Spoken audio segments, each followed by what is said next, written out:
You have an unlimited amount of access to every celebrity, every global elite, every business icon to see what you don't have. And if you're staring at that all day, it's imprinting in your mind and it's telling you that you don't have this. 123 suicides a day happen. 1 million globally.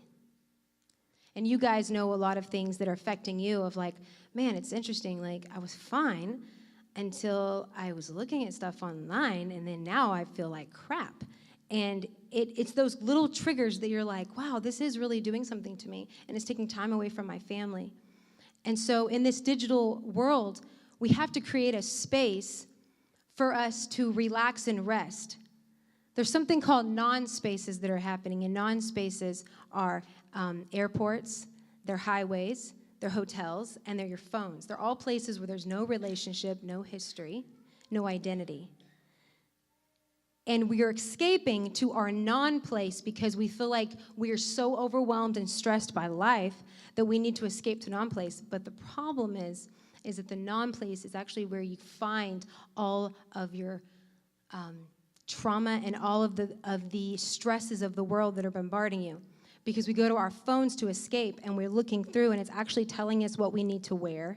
It's telling us how we need to live, and it's telling us who we need to become. And a lot of times we think that everybody has it all together, especially on Instagram and Facebook, when you only post the prettiest pictures, and you only post when you're like in like Italy. You know, like, it's insane. Like, who's really posting, like, I hate my life right now. My husband is so mean, or whatever it is. It's like, no one does that. And I mean, I'm kind of glad. And so I think we live in a world that's so connected, but so disconnected relationally, that we actually need that physical touch and that interaction saying, hey, you know what? I can't manage today. Like, I can't even get out of bed, and I just needed to tell someone. Because when you keep it inside, it has power over you. Isolation becomes power in your life, but not in your favor. It actually just keeps you there to where it can just beat on you and destroy you. But when it's out in the open, it's like freeing. It's like, oh, well, now that I said that, I can actually get out of bed. Like, someone else is like sharing that burden with me. The scripture says to share each other's burdens, right?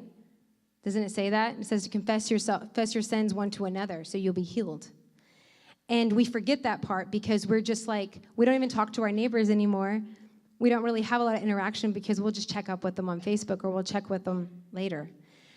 But we can't forget how important it is to have that actual like communication with people. That we are going to have to figure out a way to put our phones down.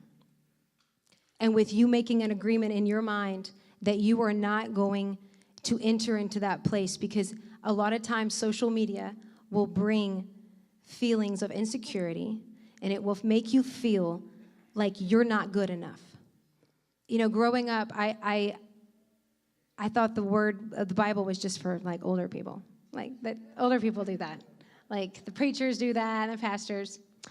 And then I grew up, and I realized that the word actually gave me hope. When I read the word, it gave me hope. And it gave me a feeling of joy. And like, I would read these stories of these people that are like worse than I am. I was like, whoa, they're like really messed up. And I was able to I felt good about that. And I was like, okay, if they did it, then I can do it. Especially in this generation, we are the most illiterate biblical generation. We don't know the Bible. If we don't know the Bible, we don't have authority over these things. We don't have power. We are walking into a war, and we have our weapons in the corner collecting dust.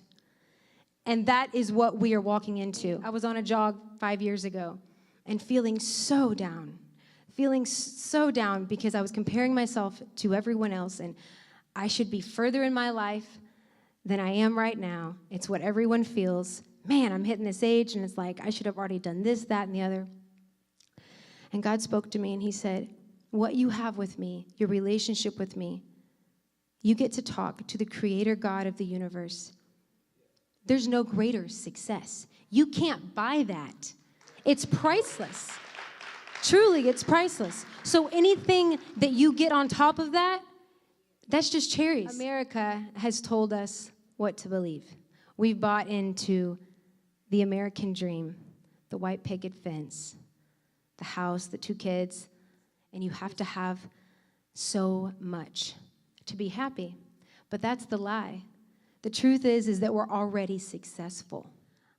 I just want to challenge everyone tonight to be open and be real with how you're feeling.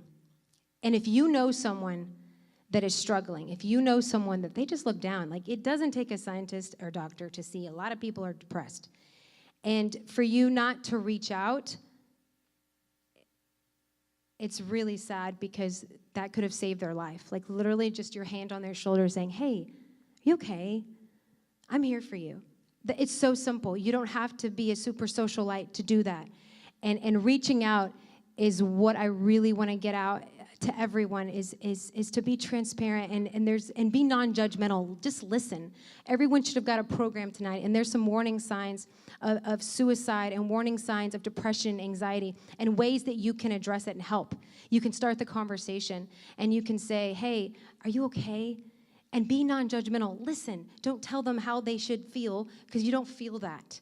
You can't even get there. But you just being there can shine light on the issue.